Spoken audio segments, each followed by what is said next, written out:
Good morning students. अभी previous class में हमने डिस्कस किया कि कैसे हम जेनेटिकली मॉडिफाइड प्लांट्स बना सकते हैं, पेस्ट रेजिस्टेंट प्लांट कैसे बना सकते हैं। हमने आरएनए के बारे में पढ़ा, यानी आरएनए इंटरफेरेंस और आरएनए साइलेंसिंग को समझा कि कैसे टोबैको प्लांट को निमेटोड से छुटकारा दिलाया जा सकता है। ट्रांसजेनिक मतलब प्लांट हमने बनाया जिसके कारण क्या हुआ कि वो टोबैको प्लांट अपने आप से निमेटोड से मतलब फाइट करके उसको किल कर सकता है। नाउ अब हम बात करेंगे बेटा बायोटेक्नोलॉजी का एप्लीकेशन मेडिसिन के फील्ड में क्या है।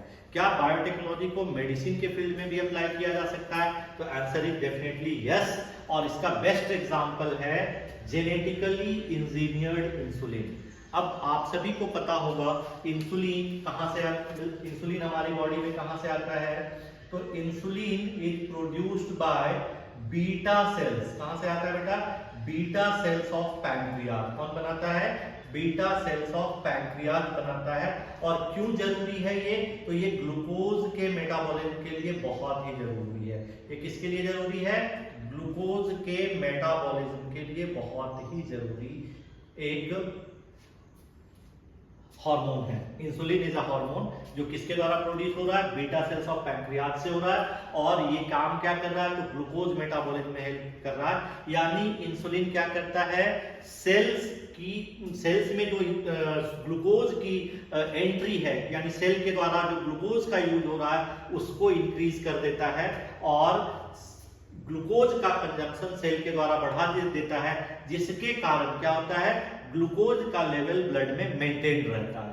दूसरा एक काम ये और भी करता है कि ये एक्स्ट्रा जो ग्लूकोज है उसको कन्वर्ट कर देता है ग्लाइकोजन में।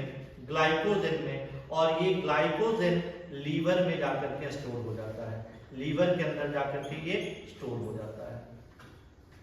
तो अगर इंसुलिन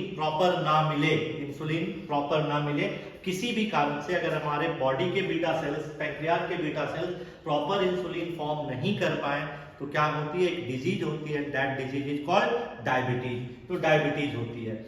अब जिनको डायबिटीज है उनको रेगुलर लेवल पे क्या करना पड़ता है? इंसुलिन लेना पड़ता है। Taking insulin at regular interval of time is required for an adult onset diabetes। जिसको भी डायबिटीज है उसको क्या लेना पड़ रहा है बेटा? एडिशनली इंसुलिन लेना पड़ रहा है। Previously the source of insulin was the slaughtered cattle and pigs.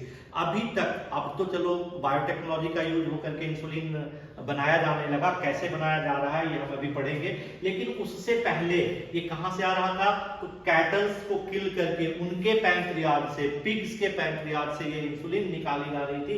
और इसका एक बुरा प्रभाव क्या हो रहा था कि this insulin cause allergy in many patient. बहुत सारे पेशेंट्स में ये जो इंसुलिन था वो एलर्जी कॉज कर रहा था, जिसके कारण वो पेशेंट इस जो स्लॉटर्ड एनिमल से मिलने वाला इंसुलिन था उसको यूज नहीं कर पा रहे थे। नाउ अब हम इंसुलिन के स्ट्रक्चर को समझने की कोशिश करते हैं कि एक्चुअल में इंसुलिन बना कैसे होता है। तो each insulin is made of 2 short polypeptide, यानी 2 प्रोटीन चेन का बना होता है।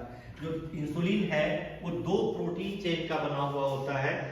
And the name of the protein chain is chain A and chain B. 2 protein chain होते हैं बेटा, चेन ए और दूसरी जो चेन होती है that chain is called chain B. 2 protein chain बने होते हैं और बीच में क्या होता है? डाइसल्फाइड लिंकेज होते हैं। बीच में क्या होता है? चेन के बीच में डाइसल्फाइड लिंकेज होते हैं। तो आपको याद रखना है कि इंसुलिन 2 पॉलीपेप्टाइड या प्रोटीन चेन से बने होते हैं जिनके बीच में कैसा लिंकेज होगा? डाइसल्फाइड लिंकेज होगा। Insulin synthesis in pancreas add pro insulin which is single polypeptide with an extra stretch called C peptide. तो अब जब नेचुरली जो इंसुलिन बनता है हमारे पैंक्रियाज के द्वारा बनाया जाता है, वो ये दो ए और चेन ए और बी में नहीं बनता। ये क्या बनता है? एक एडिशनल इस तरह से चेन बनता है जिसमें चेन ए बी होगी, चेन बी भी होगी, लेकिन इस चेन के बीच में एक एडिशनल सेगमेंट होगा किसका? चेन सी का, जो जरूरी नहीं है, क्योंकि हमने अभी ऑलरेडी देख लिया कि जो इंसुलिन है उसमें हमको क्या चाहिए, chain A and chain B. लेकिन जो प्रो इंसुलिन बन रहा है, जो मतलब इनिशियल इंसुलिन बन रहा है बेटा, उसमें एक एडिशनल चेन है and this is called C peptide, यानी सी चेन भी है। ठीक है, now see this diagram, this is very very important for your exam. कई बार ये डायग्राम आपसे क्वेश्चन पूछा जाता है कि इंसुलिन के मैच्योरेशन को आप डायग्राम से एक्सप्लेन करिए। जैसे आप फिगर देख रहे हैं, maturation of pro insulin into insulin. तो यहां पर आप क्लियरली देखेंगे बेटा कि अभी जो ये इंसुलिन है जो सबसे ऊपर आपको दिखाई पड़ रहा है, this one is pro insulin. इस प्रो इंसुलिन में ग्रीन कलर से ए चेन भी है, ब्लू कलर से बी चेन भी है, लेकिन इन दोनों के बीच में एक और एडिशनल चेन है, this is called C peptide. तो जब इंसुलिन को, जब प्रो इंसुलिन को कन्वर्ट होना होता है किसमें, मैच्योर इंसुलिन में, तो क्या होगा, सी पेप्टाइड को इससे रिमूव कर दिया जाता है, यानी प्रो इंसुलिन से सी पेप्टाइड को रिमूव करेंगे और सी पेप्टाइड को रिमूव करके चेन ए और चेन बी के बीच में क्या करेंगे, डाइसल्फाइड बॉन्ड बना देंगे। तो ये हमारा इंसुलिन मतलब कि मैच्योर इंसुलिन रेडी हो जाएगा। तो ये स्ट्रक्चर और इंसुलिन के स्ट्रक्चर और उसके मैच्योरेशन को आपको बहुत अच्छे से समझना है। नाउ अब हम बात कर रहे हैं जेनेटिकली इंजीनियर्ड इंसुलिन। ह्यूमन में बीइंग में जो इंसुलिन है बेटा, उसको एक और टर्म से हम जानते हैं, ह्यूमुलिन के नाम से भी जानते हैं। किसके नाम से जानते हैं, ह्यूमुलिन के नाम से भी जानते हैं। यानी ह्यूमुलिन का मतलब human insulin, this is known as human insulin, human insulin, इसको हम ह्यूमुलिन के नाम से भी जानते हैं। तो C peptide is remove during mature insulin. अब ये तो हुआ नेचुरल तरीका। इन 1983 में एक अमेरिकन कंपनी थी जिसका नाम था इली लिली। इस अमेरिकन कंपनी का नाम था इली लिली, जिसने 1983 में क्या किया, आर्टिफिशियल इंसुलिन फॉर्म किया। कैसे किया, तो 2 DNA sequences corresponding to A and B chains of human insulin are and introduce them into plasmids of E. coli। इन्होंने क्या किया, इस कंपनी ने क्या किया, 2 ऐसे सीक्वेंस डेवलप किए जो ये डीएनए सीक्वेंस थे जो किसके लिए रिस्पॉन्सिबल थे, चेन ए और चेन बी बनाने के लिए रिस्पॉन्सिबल थे। यानी कि चेन ए एक पॉलीपेप्टाइड चेन है, प्रोटीन चेन है, चेन बी भी एक पॉलीपेप्टाइड चेन है, और ये किसी न किसी जीन या डीएनए का एक्सप्रेशन होगा। तो उस जीन या डीएनए को ढूंढा जो चेन ए बनाने के लिए रिस्पॉन्सिबल था और फर्दर चेन बी बनाने के लिए रिस्पॉन्सिबल था। उन दोनों डीएनए सेगमेंट्स को क्या किया, आर्टिफिशियली तैयार किया, और आर्टिफिशियली तैयार करके उसको एक बैक्टीरिया जिसको हम इसेरिशिया कोलाई, ई कोलाई के नाम से जानते हैं, उसके प्लाज्मिड के अंदर इंट्रोड्यूस कर दिया। तो बैक्टीरिया कौन सा था बेटा, ये पूछा जाएगा आपको। इसेरिशिया कोलाई बैक्टीरिया था जिसके प्लाज्मिड में हमने क्या किया, चेन ए और चेन बी बनाने वाले जीन्स को इनकॉर्पोरेट कर दिया। ना अब परिणाम क्या होगा, क्योंकि जब बैक्टीरिया के अंदर जो जीन है जो रिस्पॉन्सिबल है ए और बी चेन बनाने के लिए, जब उसका एक्सप्रेशन होगा तो क्या होगा, बैक्टीरिया के अंदर चेन ए और चेन बी बनेगा। लेकिन ये चेन और चेन ए और चेन बी क्या किया जाता है, 2 डिफरेंट बैक्टीरिया के अंदर बनाए जाते हैं, फिर उनको बाहर निकाला जाता है और बाहर निकाल करके उनको कंबाइन करके डाइसल्फाइड बॉन्ड से जोड़ दिया जाता है, और इस तरह से हमारा क्या हो गया, आर्टिफिशियल इंसुलिन बन गया। तो बायोटेक्नोलॉजी का यूज करके हम आर्टिफिशियल इंसुलिन भी प्रिपेयर कर सकते हैं। तो ये इंपॉर्टेंट है, एवरी ईयर एग्जाम में यहाँ से कोई ना कोई क्वेश्चन, चाहे 1 मार्क का क्वेश्चन हो या 2 या 3 मार्क्स का क्वेश्चन हो, पूछा जाता है। क्वेश्चन क्या कौन सा होगा, तो एक मैच्योरेशन ऑफ इंसुलिन से होगा, या जो आर्टिफिशियल इंसुलिन है वो कैसे बनाया जाता है, ये क्वेश्चन आपसे पूछा जाता है। नाउ अब हम बात करेंगे बायोटेक्नोलॉजी के एक और फील्ड की, which is known as gene therapy. Gene therapy क्या है, कैसे हम इसको यूज कर रहे हैं, इसके बारे में पढ़ेंगे। तो पहले हम समझ लेते हैं कि जीन थेरेपी है क्या। तो gene therapy is a collection of methods, कई सारे मेथड्स का कलेक्शन है, that allows correction of gene defect that has been diagnosed in a child और एम्ब्रियो। अगर किसी चाइल्ड में या एम्ब्रियोनिक स्टेज में कोई डिफेक्टिव जीन देखा गया, तो उस जीन को हम कैसे करेक्ट करेंगे, कई सारे मेथड्स को, बायोटेक्नोलॉजी के कई सारे मेथड्स को यूज करके अगर हम उस फॉल्टी जीन को, उस डिफेक्टेड जीन को करेक्ट कर पाए तो then this is called gene therapy. तो genes are inserted into a person cells and tissue to treat a disease. तो अगर हमको पहले पता चल गया, अर्लियर स्टेज में पता चल गया कि किसी पर्टिकुलर एम्ब्रियो के अंदर कोई फॉल्टी जीन है, तो हम क्या करेंगे, एक बिल्कुल ही फिट जीन मतलब एक्टिव जीन से क्या करेंगे, उस फॉल्टी जीन को या डिफेक्टेड जीन को रिप्लेस कर देंगे और उस पर्टिकुलर डिजीज से वो बच जाएगा। तो correction of genetic defect involves, क्या क्या इन्वॉल्व होगा इसमें, तो delivery of a normal gene into the individual और embryo to take over the function and compensate for the non functional gene. यानी जो नॉन फंक्शनल जीन था या फॉल्टी जीन था उसको हम किसके साथ रिप्लेस कर रहे हैं, उसको हम रिप्लेस कर रहे हैं एक नॉर्मल जीन के साथ। और अगर ये काम हो गया अर्ली एम्ब्रियोनिक स्टेज में, तो जो चाइल्ड का डेवलपमेंट होगा वो नॉर्मल चाइल्ड की तरह होगा, उसके अंदर जेनेटिक डिसऑर्डर्स नहीं देखने को मिलेंगे, क्योंकि हमने उसके फॉल्टी जीन को क्या कर दिया, एक वेल फंक्शनिंग जीन या नॉर्मल जीन के साथ चेंज कर दिया। अब इस तरह का जो पहला केस था, ये आपको याद रखना है कि जो फर्स्ट केस था पूरे वर्ल्ड में, ये कब आया था, तो the first clinical gene therapy was given in 1990 to a 4-year-old girl. 4 साल की एक बच्ची को पहली बार जीन थेरेपी दी गई थी, जिसको क्या प्रॉब्लम थी, एडिनोसिन डीएमिनेज की डिफिशियंसी थी।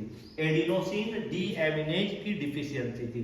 तो ये एडिनोसिन डीएमिनेज क्या होता है बेटा, एक एंजाइम है। ये एडिनोसिन डीएमिनेज क्या है, एक एंजाइम है जो हमारे इम्यूनिटी के लिए बहुत इंपॉर्टेंट है। अगर इस एंजाइम की डिफिशियंसी होगी तो इम्यूनिटी प्रॉपर नहीं होगी, इम्यून सिस्टम प्रॉपर वर्क नहीं करेगा। तो this enzyme is required for breakdown of toxic deoxyadenosine into uric acid. जो टॉक्सिक डीऑक्सीएडिनोसिन बनता है मेटाबॉलिक के कारण, उसको यूरिक एसिड में कन्वर्ट करता है। And in the absence of ADA toxic deoxyadenosine deoxyadenosine is accumulated and destroy the infection fighting immune cell called T cells and B cells। हमने ह्यूमन हेल्थ चैप्टर में T cells और B cells के बारे में पढ़ा है। These are the cells जो हमको इम्यूनिटी प्रोवाइड करते हैं ना। बी सेल्स क्या करता है, एंटीबॉडी बनाता है, और टी सेल्स उसको हेल्प करता है, that is why T cells are also called helper cell. तो अगर डीएमिनोसिन जो एंजाइम है, उस एंजाइम की अगर डेफिशिएंसी हुई तो क्या होगा, B cell and T cell destroy हो जाएंगे और इम्यूनिटी प्रॉपर नहीं मिल पाएगी। तो एडिनोसिन डीएमिनेज जो एंजाइम है, इसकी डेफिशिएंसी के कारण इम्यूनिटी का लॉस होगा और फिर किसी पर्सन का सर्वाइवल मुश्किल हो जाएगा। अब बात आती है कि इसको ठीक कैसे करें। तो इसको ठीक करने के लिए हम यहाँ पर कितने मेथड पढ़ेंगे बेटा, हम यहाँ पर 4 मेथड्स पढ़ने वाले हैं। एडिनोसिन डीएमिनेज की डेफिशिएंसी को ट्रीट करने के लिए 4 मेथड्स हम डिस्कस करने वाले हैं, जिनमें से 3 मेथड तो क्या होगा, 3 मेथड्स जो होंगे वो टेम्पररी होंगे। ये कैसे होंगे, टेम्पररी होंगे। लेकिन ओनली 1 मेथड जो होगा वो कैसा होगा, परमानेंट होगा। वो कैसा होगा, परमानेंट क्योर होगा। तो now we are going to study कि हम कैसे ठीक कर सकते हैं। तो this disorder is called due to the अब एक इंपॉर्टेंट बात ये रखनी है कि आखिर ये प्रॉब्लम आई क्यों। तो ये प्रॉब्लम क्यों आई बेटा, due to the deletion of the gene for adenosine deaminase in chromosome. अब क्रोमोसोम के पास क्या हुआ, एक स्पेसिफिक डीएनए सीक्वेंस था, और यही स्पेसिफिक डीएनए सीक्वेंस क्या कर रहा था, पहले एमआरएनए बनाएगा, और इस एमआरएनए से क्या बन रहा था, कोई प्रोटीन बन रहा था, और ये प्रोटीन आगे चल करके क्या बना रहा था, एडिनोसिन डीएमिनेज एंजाइम बना रहा था, एडिनोसिन डीएमिनेज एंजाइम बना रहा था। अब क्या हुआ कि ये जो पर्टिकुलर जीन था क्रोमोसोम के ऊपर, वो डिलीट हो गया, खत्म हो गया, किसी कारण से ये जीन ही नहीं रहा। अब वो जीन नहीं है तो एमआरएनए नहीं बनेगा, एमआरएनए नहीं बनेगा, प्रोटीन नहीं बनेगा, और अगर वो प्रोटीन नहीं बना तो एडिनोसिन डीएमिनेज नहीं बन पाएगा, और इसके कारण क्या होगी, इम्यूनिटी का लॉस होगा। नाउ अब हम इसका ट्रीटमेंट कैसे करेंगे? तो सबसे पहला जो ट्रीटमेंट है बेटा, in some children ADA deficiency can be cured by bone marrow transplantation. हम क्या करेंगे? बोन मैरो को ट्रांसप्लांट करेंगे। क्यों करेंगे? क्योंकि आपको पता है कि जितने भी ब्लड सेल्स हैं सभी कहां बनते हैं? बोन मैरो में बनते हैं। जितने भी ब्लड सेल्स हैं वो कहां बनते हैं? बोन मैरो में बनते हैं। और ये जो ये है, ये कहां मिल रहा है? WBC, यानी हमको कहां? व्हाइट ब्लड सेल, ये जो जीन गया है, जीन का लॉस हुआ है, वो कहां से हुआ? व्हाइट ब्लड सेल से गया है। तो अगर हम क्या करें? बोन मैरो का ट्रांसप्लांटेशन कर दें, यानी हेल्दी बोन मैरो, जो डिफेक्ट वाला जहां पे जीन था, उस बोन मैरो को ट्रांसप्लांट करके वहां पर क्या कर दें? उसको हटा करके और हेल्दी बोन मैरो ये लगा दें, तो इसका क्या हो सकता है? ट्रीटमेंट हो सकता है। क्योंकि हेल्दी बोन मैरो है, वो हेल्दी क्या बनाएगा? WBC बनाएगा, व्हाइट ब्लड सेल बनाएगा, जो आगे चल करके एडिनोसिन डीएमिनेज एंजाइम बना लेगा। एक तो ये हो गया। It can be treated by enzyme replacement therapy in which functional ADA is given to the patient by injection। या तो हम क्या करें? किसी हेल्दी पर्सन से डायरेक्ट ये एंजाइम निकालें और जो बीमार आदमी है जिसके अंदर ये एंजाइम नहीं बन रहा, उसको इंजेक्शन के फॉर्म में दे दें। तो दो तरीके हैं बेटा, या तो हम बोन मैरो ट्रांसप्लांटेशन करें, या हम क्या कर दें? बना बनाया एंजाइम किसी हेल्दी पर्सन से लेकर के और पेशेंट को दें। लेकिन दोनों ही केसेज में, but the problem with both these approaches that are not completely curative, ये आपको बार बार करना पड़ेगा, ये परमानेंट क्योर नहीं है, ये परमानेंट क्योर नहीं है। तीसरा काम क्या कर सकते हैं? लिम्फोसाइट्स, जो कि WBC है, व्हाट आर लिम्फोसाइट्स? लिम्फ्स में मौजूद WBC from the blood of the patient are grown in a culture medium. यानी कि हम क्या करते हैं? WBC या लिम्फोसाइट को कल्चर मीडियम में ग्रो करते हैं, और कल्चर मीडियम में ग्रो करने के बाद a functional ADA cDNA is then introduced into these lymphocytes and return into the, यानी कि अब कल्चर मीडियम में ग्रो करके फंक्शनल ADA हम क्या करेंगे? उसमें इंकॉर्पोरेट करेंगे, फंक्शनल जीन इंकॉर्पोरेट करेंगे, और ये क्या करेंगे? रिटर्न कर देंगे पेशेंट की बॉडी में। तो ये भी क्या करेगा? इसका ट्रीटमेंट करेगा। लेकिन आपको ये भी पता है कि ये जो WBC हैं वो क्या है? इमोर्टल नहीं है, अमर नहीं है। एक लाइफ स्पान होता है इनका, ये 3 मंथ्स के आसपास, 90 डेज के आसपास, सॉरी 60 से 90 डेज के आसपास इनका लाइफ साइकिल होगा, जिसमें ये जो लिम्फोसाइट्स है वो क्या हो जाएंगे? वापस से खत्म हो जाएंगे। और जैसे ही ये लिम्फोसाइट्स खत्म होंगे, वापस से क्या होगा? फिर से एडिनोसिन डीएमिनेज की डेफिशिएंसी आ जाएगी। यानी ये जो थर्ड मेथड था हमारा, वो भी परमानेंट क्योर नहीं है। अब क्या कर सकते हैं फाइनली? तो hence the patient requires periodic infusion of such genetically engineered lymphocyte. यानी अब हमको पेशेंट को क्या करना पड़ेगा? बार बार रेगुलरली जेनेटिकली इंजीनियर्ड लिम्फोसाइट देना पड़ेगा, जो कि संभव नहीं है। बार बार ये कॉस्टली भी होगा और मुश्किल भी आएगी। बार बार आपको क्या करना पड़ेगा? जेनेटिकली इंजीनियर्ड लिम्फोसाइट ग्रो करने पड़ेंगे। तो ये भी परमानेंट क्योर नहीं है। लेकिन अगर जो जीन फॉल्टी हुआ है हम उसको रिप्लेस कर दें, तो फाइनल हमारा क्या बेटा? However if the gene isolate from marrow cells producing ADA is introduced into the cell at early embryonic stage, it will be the permanent cure। तो अगर हम, जैसे कई सारे टेस्ट हैं, एक टेस्ट आपने एमनियोसेंटेसिस पढ़ा होगा, जिसमें आसानी से हम एम्ब्रियोनिक स्टेज में क्या कर सकते हैं? जेनेटिक डिसऑर्डर्स का पता लगा सकते हैं। तो अगर कोई ऐसा टेस्ट हुआ और हमको अर्ली डिटेक्शन हो गया कि इसके अंदर वो एक फॉल्टी जीन है जिसके कारण एडिनोसिन डीएमिनेज नहीं बनने वाला है, तो हम क्या कर सकते हैं? एम्ब्रियोनिक स्टेज पे जाकर के उस फॉल्टी जीन को हेल्दी जीन से हम चेंज कर सकते हैं, और ये हमारा क्या हो जाएगा? परमानेंट क्योर हो जाएगा।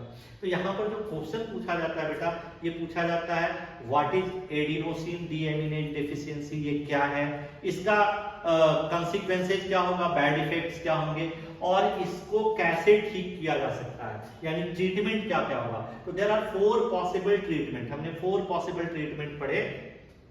सबसे पहले हमने क्या किया? 4 पॉसिबल ट्रीटमेंट्स में से हमने एक बार 4 पॉसिबल ट्रीटमेंट में से हमने सबसे पहले क्या किया बेटा? उसको बोन मैरो ट्रांसप्लांटेशन दिया। बोन मैरो ट्रांसप्लांटेशन वाला भी परमानेंट नहीं था। उसके बाद एंजाइम रिप्लेसमेंट किया, जिसमें एंजाइम इंजेक्शन के थ्रू दिया। तीसरी बार हमने क्या किया? कल्चर मीडियम के अंदर ग्रो करके और वहां पे नए ये हमने नए लिम्फोसाइट्स वहां पे मतलब उस पेशेंट के अंदर ट्रांसफर किए, वो भी सक्सेसफुल नहीं हुआ। लेकिन अगर हम एम्ब्रियोनिक स्टेज पे जाकर के अगर फॉल्टी जीन को मॉडिफाई कर पाएंगे तो this is the permanent cure. Now एक और छोटा सा टॉपिक है बेटा, मॉलिक्यूलर डायग्नोसिस। मॉलिक्यूलर डायग्नोसिस, यहां से भी क्वेश्चन आपके बोर्ड एग्जाम में पूछा जाता है, तो let just go through this topic. ये टॉपिक भी हम लोग कवर कर लेते हैं आज ही।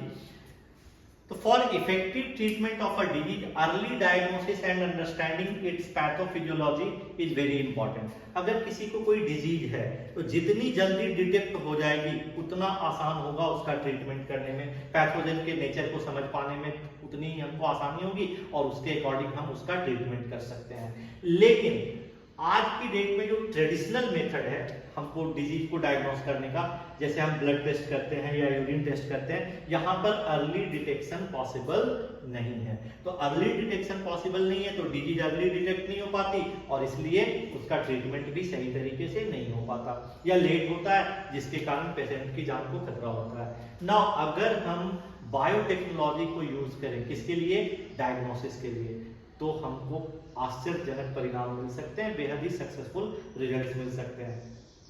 तो मॉलिक्यूलर डायग्नोस्टिक टेक्निक्स, क्या क्या टेक्निक्स हो सकते हैं बेटा, तो recombinant DNA technology, rDNA technology हमने पढ़ा ना, रिकॉम्बिनेंट यानी डीएनए को रिकॉम्बाइन, डीएनए को हमने जो नेचुरल डीएनए था उसको चेंज करके रिकॉम्बिनेंट डीएनए बनाया, अगर उस टेक्नोलॉजी को यूज करें। हमने पढ़ा पॉलीमरेज चेन रिएक्शन पीसीआर, जहां पर डीएनए के एक छोटे स्ट्रैंड से उसकी लाखों कॉपी बना सकते थे, बहुत ही ज्यादा कॉपी हम किसके थ्रू बना सकते हैं, पॉलीमरेज चेन रिएक्शन के द्वारा बना सकते हैं। एक टेस्ट होता है एलिसा, एंजाइम लिंक्ड इम्यूनोसॉर्बेंटेस। कई बार इसका फुल फॉर्म आपसे पूछा जाता है एग्जाम में कि expand the term ELISA, ELISA का फुल फॉर्म क्या है, तो एंजाइम लिंक्ड इम्यूनोसॉर्बेंटेस। किसके ऊपर काम करता है, ये भी बहुत इंपॉर्टेंट क्वेश्चन है बेटा कि एलिसा किस प्रिंसिपल के ऊपर काम करता है, तो it is the based on the principle antigen antibody interaction, antigen and antibody interaction. हमने एंटीजन एंड एंटीबॉडी के बारे में ह्यूमन हेल्थ एंड डिजीजेज में काफी अच्छे से पढ़ा है, तो now you are able to understand antigen antibody interaction. तो अगर कोई एंटीजन हमारी बॉडी में आया है तो हमारी बॉडी उसके प्रति क्या बनाएगी, एंटीबॉडी बनाएगी, और नाउ हम उस एंटीबॉडी को डिटेक्ट करके पता कर पाएंगे कि कोई पर्टिकुलर पैथोजन का इन्फेक्शन हमारी बॉडी में है या नहीं। जनरली होता क्या है कि अगर इनिशियल स्टेज होती है डिजीज की तो जो कंसंट्रेशन होता है बैक्टीरिया का, वायरस का या पैथोजन का, वो काफी कम होता है। तो नेचुरल मेथड से जैसे ब्लड टेस्ट या यूरिन टेस्ट से हम उसको डिटेक्ट नहीं कर पाते, लेकिन पीसीआर का यूज करके, अगर हम पीसीआर को यूज करते हैं तो very low concentration of bacteria या वायरस, इसको भी डिटेक्ट किया जा सकता है। पीसीआर को आज की डेट में एचआईवी डिटेक्शन के लिए भी यूज किया जा रहा है। आपको कोविड के दौरान याद होगा, आप कोविड के डिटेक्शन के लिए एक टेस्ट कर रहे थे आरटीपीसीआर, आरटीपीसीआर सबसे ज्यादा टेस्ट यही हो रहा था, आरटीपीसीआर।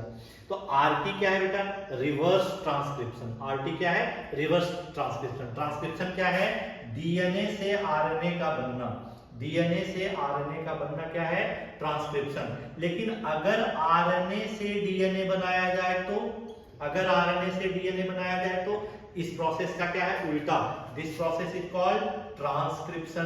तो ये क्या हो गया बेटा, रिवर्स ट्रांसक्रिप्शन। आरएनए से डीएनए का बनना क्या हो गया, ट्रांसक्रिप्शन। क्योंकि कोविड का जो वायरस था उसका जेनेटिक मटेरियल क्या था, आरएनए था, और आरएनए से डीएनए बनाया किसकी मेथड के द्वारा, रिवर्स ट्रांसक्रिप्शन से, और पीसीआर को यूज करके उसकी मल्टीपल कॉपी बना ली, और फिर जो भी स्टडी हम चाहें कर सकते हैं। तो आरटीपीसीआर को कोविड वायरस के इन्फेक्शन के दौरान काफी ज्यादा यूज किया गया।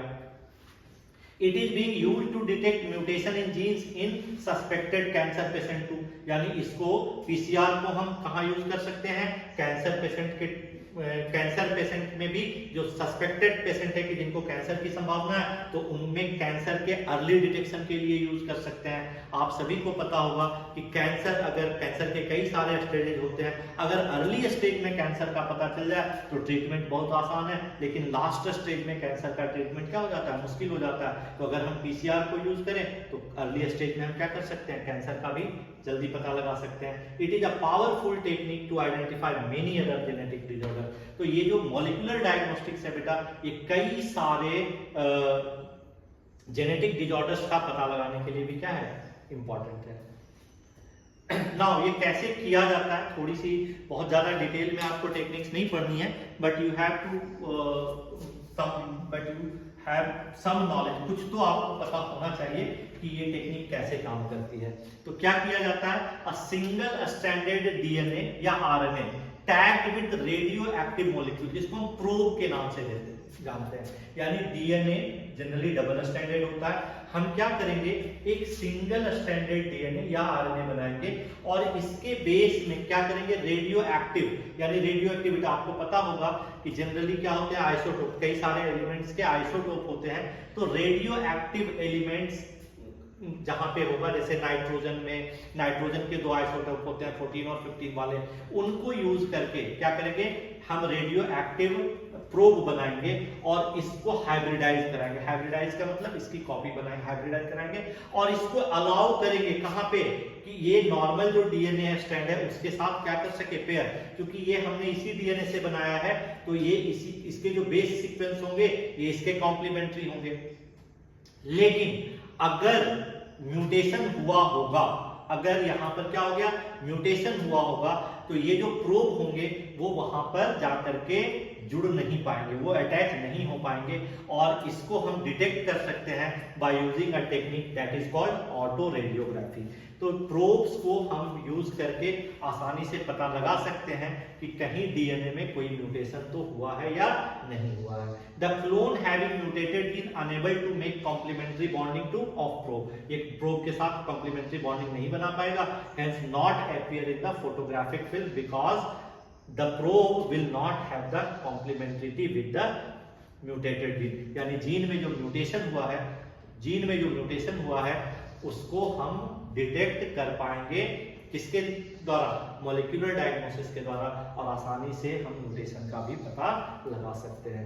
तो these are some important topics जो हमने अभी कवर किया बेटा, किसमें हमने कवर किया, एप्लीकेशन ऑफ बायोटेक्नोलॉजी में। तो ये चैप्टर आपके बोर्ड एग्जाम से के लिए बहुत ही इंपॉर्टेंट है, तो इसको अच्छे से पढ़िएगा, सारे टॉपिक्स को रिवाइज करिएगा, डेफिनेटली आपके एग्जाम में जो क्वेश्चन पूछा जाएगा आप उसका आंसर देने में सक्सेसफुल